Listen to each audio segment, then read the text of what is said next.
उद्या आहे आषाढी एकादशी आणि तुम्हा सर्वांना एकादशीच्या मनःपूर्वक शुभेच्छा. आषाढी एकादशीच्या या पवित्र दिवशी आपण सगळेच उपवास करतो, पूजा करतो. पण तुम्हाला माहीत आहे का, आषाढी एकादशीला विठ्ठलाची सर्वात श्रेष्ठ सेवा कोणती मानली जाते? आणि अशी कोणती एक चूक आहे जी आपण नकळत करतो आणि त्यामुळे आपल्याला पूजेचं संपूर्ण फळ मिळत नाही? आजच्या या व्हिडिओमध्ये आपण आषाढी एकादशीचे खरे महत्त्व, विठू माऊलीची सर्वात आवडती श्रेष्ठ सेवा आणि एकादशीला टाळायची ती एक महत्त्वाची चूक ते तर बघणारच आहोत. ह्यासोबतच आषाढ आणि श्रावण महिन्यात आवर्जून येणारी ती म्हणजे रानभाज्या, त्यातलीच एक ती म्हणजे डोंगर भाजी. तर त्याची भाजी आपण नेहमी बनवत असतो. आज तुमच्यासोबत एक वेगळी नाश्त्याची रेसिपी शेअर करत आहे. त्यामुळे व्हिडिओ शेवटपर्यंत नक्की पहा आणि व्हिडिओ आवडल्यास प्लीज आपल्या चॅनलला लाईक, शेअर, सबस्क्राईब करा. हिंदू धर्म आणि वारकरी परंपरेत आषाढी एकादशीला देवशयनी एकादशी मानली जाते. असं म्हणतात, ह्या दिवसापासून भगवान विष्णू योगनिद्रेत जातात आणि सृष्टीचे वातावरण अत्यंत सात्विक आणि भक्तिमय बनून जातं. पंढरपूरची वारी, विठ्ठल नामाचा गजर आणि भक्तीचा सोहळा ह्या दिवशी अगदी उंच शिखरावर असतो. घरात देखील ह्या दिवशी प्रसन्नता, पॉझिटिव्ह ऊर्जा आणि शुद्धता राखून ठेवण्यासाठी एकादशीच्या दिवशी आपण उपवास आणि आपल्याला जमेल अशी साधी सोपी पूजा करण्याचा प्रयत्न करत असतो. आता वळूयात आपण आपल्या मुख्य प्रश्नाकडे, तो म्हणजे विठ्ठलाची सर्वात श्रेष्ठ सेवा कोणती? तर माझ्या मते आपला देव हा कधीच सोनं, चांदी किंवा छान छान नैवेद्य हे कधीच मागत नसतो. देव हा फक्त आणि फक्त भाव, प्रेम, भक्ती, समर्पण हीच आपल्याकडून मागत असतो. त्यामुळे आजच्या दिवशी अखंड नामस्मरण जर आपण केलं तर तीच आपली श्रेष्ठ सेवा मानली जाईल. आजच्या दिवशी मनातल्या मनात आपण रामकृष्ण हरी किंवा अगदी साधा असा ओम नमो भगवते वासुदेवाय ह्या मंत्राचा जाप जरी केला तरी देखील ही सगळ्यात मोठी सेवा मानली जाईल. कारण हल्लीचं जीवन हे खूप असं बिझी शेड्यूल झालं आहे. आपल्या सगळ्यांनाच ऑफिस असतं, कामं असतात, त्यामुळे पाहिजे एवढी सेवा आपल्याने होत नाही आणि मग आपल्याला मनात पश्चाताप होतो की आपण ही सेवा केली नाही किंवा मंदिरात गेलो नाही, हे राहूनच गेलं करायचं. ही सगळीच आपल्या मनात प्रश्न असतात. तर अशा वेळी सगळ्यात श्रेष्ठ सेवा अशी ही अखंड नामस्मरणाची आहे.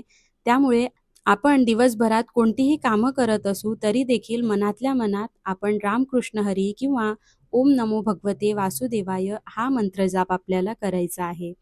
आणि त्यानंतर देवाला सगळ्यात जास्त प्रिय आहे ते म्हणजे तुळस. एकादशीच्या या दिवशी विठू माऊलीच्या चरणी मनापासून फक्त एक तुळशीचं पान आपण अर्पण केलं आणि सर्वांचं भलं कर अशी प्रार्थना जरी केली तरी ही एकच गोष्ट हजारो पूजेंपेक्षा श्रेष्ठ मानली जाईल. कारण आपण ती मनापासून भक्तीने, भावाने करतो आहे, प्रेमाने करतो आहे. आणि त्या उलट जर आपण असं समजलो की आज मला 108 तुळशीपत्र अर्पण करायची आहे किंवा इतर कोणती सेवा करायची आहे, पण त्याच्यासोबतच आपल्याला घरातली मुलांना सांभाळायचं आहे किंवा फॅमिलीला सांभाळायचं आहे, ऑफिसची कामं असेल किंवा एखादी मीटिंग असेल आणि त्या घाईघाईत जर आपण पूजा केली तर ना आपलं कामामध्ये चित्त लागणार किंवा आपलं सेवामध्ये देखील चित्त लागणार नाही. त्यामुळे असं न करता आपण जी कामं करतोय तेव्हा देखील नामस्मरण करू आणि जेव्हा आपल्याला वेळ मिळेल तेव्हा दिवसभरातून एक तुळशीपत्र मनाने, प्रेमाने, भावाने जर आपण चढवलं तर नक्कीच देव आपली ती प्रार्थना स्वीकार करतो. तुळस आणि बेलपत्र कधीही शिळे होत नाहीत. त्यामुळे आपण आदल्या दिवशी जरी आपण तोडून ठेवलं तरी देखील आपल्याला दोष लागत नाही. किंवा झाडाखाली आपोआप गळून पडलेली जी पानं असतात ती देखील आपण वापरू शकतो. स्वच्छ धुवून मग आपण ती देवाला अर्पण करू शकतो.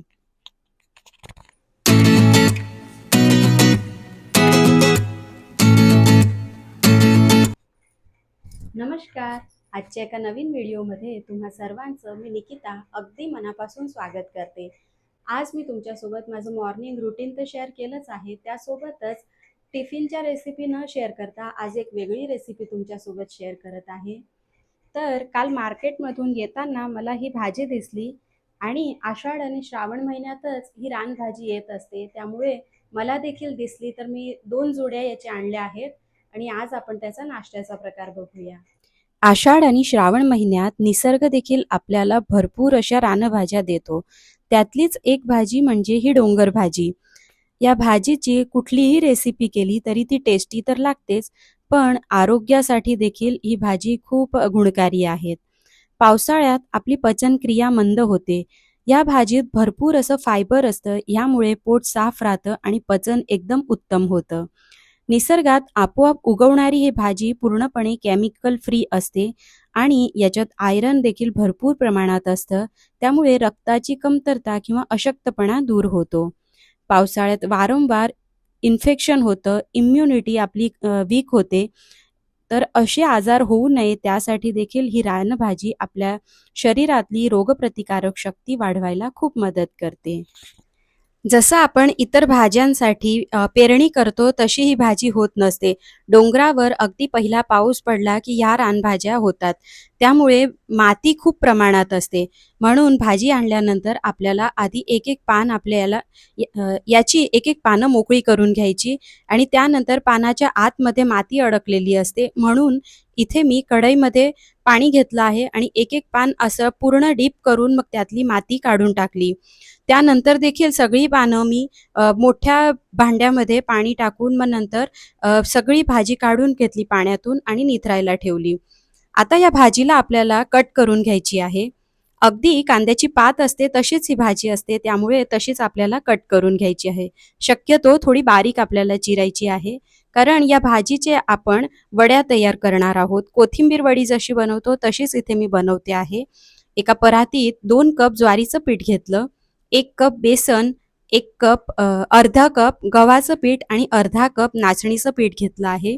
या व्यतिरिक्त आपण तांदळाचं पीठ किंवा बाजरीचं पीठ हे देखील घेऊ शकतो आणि शक्यतो प्रयत्न करायचा जी काही आपली भाजी आहे त्याचा अर्धा किंवा पाऊण भागच आपली हे पिठं असतील. आता या पिठामध्ये मी ओवा आणि धणे जिरे पूड, हळद, गरम मसाला, मीठ, चिंच गुळाचं पाणी, तीळ असं सगळं टाकून मिक्स करून घेतलं आणि जी आपली भाजी आहे ती देखील टाकून कोथिंबीर वडीसाठी आपण जसं पीठ मळतो तसंच आपल्याला याचं पीठ मळून घ्यायचं आहे. दरवेळी आपण सारखी भाजी बनवली की आपल्याला ती देखील खायचा कंटाळा येतो किंवा वेगळा काहीतरी प्रकार जर आपल्याला ट्राय करायचा असेल, तर नक्कीच ह्या भाजीने आपण असे वड्या तयार करू शकतो. खूपच छान टेस्टी लागतात.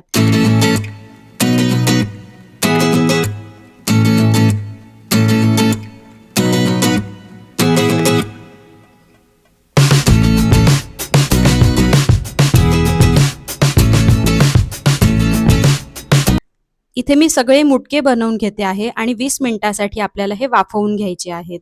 गुजरातीत याला मुठिया म्हणतात, कारण आपण या असं हाताची मूठ करून याला बनवत असतो. त्यामुळे हे मुठिया म्हणून ओळखले जातात.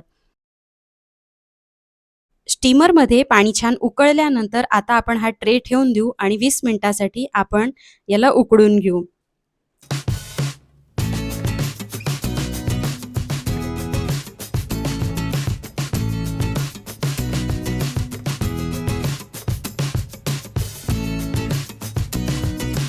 भाजी थोडी कडक असते त्यामुळे व्यवस्थित शिजली की नाही याची आपल्याला खास काळजी घ्यायची आहे. तर 20 मिनिटं झाल्यानंतर झाकण उघडून एकदा सुरीच्या मदतीने मी चेक करत आहे. तर जी सुरी आहे आपली ती अगदी क्लीन निघाली आहे. त्यामुळे ह्या ज्या मुठ्या आहेत त्या शिजल्या आहेत आपण. आता मी याला बाजूला ठेवते.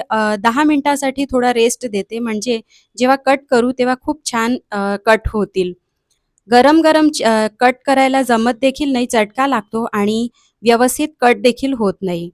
आता यातले अर्धे मुठे आहेत ते मी डब्यात भरून फ्रीजमध्ये ठेवणार आणि अर्धे आहेत तर त्यांचे आत्ताच फ्राय करून घेणार. हे मुठे आहेत ते आपण डीप फ्राय केले तरी देखील खूप छान क्रंची लागतात आणि इथे मी शॅलो फ्राय करते आहे. शॅलो फ्राय करण्याआधी त्याला कढईमध्ये छान राई, जिरं, हिंग, कढीपत्ता, मिरचीची कडक फोडणी देते आहे. थोडं वरतून मीठ टाकलं. सगळीकडून व्यवस्थित मीठ लागलं की आपल्याला खूप छान टेस्ट येते. बाजूला चहा देखील मी बनवून घेतला आणि असं संध्याकाळचा आमचा गरम गरम चहा सोबत गरमागरम मुठिया असा काहीसा बेत होता. बाहेर जर पाऊस पडत असेल तर हे मुठिया खायची मजा अजूनच जास्त येते. दरवेळी पावसामध्ये सारखं तेलकट खाण्यापेक्षा आपण असं काहीसं हेल्दी प्रकार देखील ट्राय करू शकतो. त्यामुळे तुम्ही देखील नक्की ट्राय करा आणि लहान मुलांसाठी तर ही खूप छान पौष्टिक रेसिपी आहे. आजच्या व्हिडिओबद्दल काही सजेशन्स असतील तर ते देखील मला कमेंटमध्ये नक्की सांगा. आषाढी एकादशी उद्या आहे, त्यामुळे आषाढी एकादशीच्या तुम्हाला पुन्हा एकदा भरपूर अशा शुभेच्छा.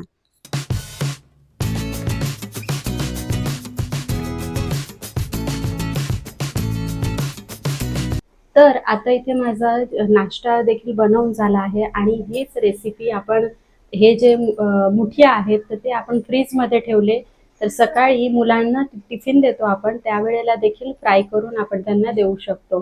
तर तुम्हाला आजची माझी रेसिपी कशी वाटली कमेंटमध्ये नक्की सांगा आणि व्हिडिओ आवडला असेल तर प्लीज आपल्या चॅनलला लाईक शेअर सबस्क्राईब करा.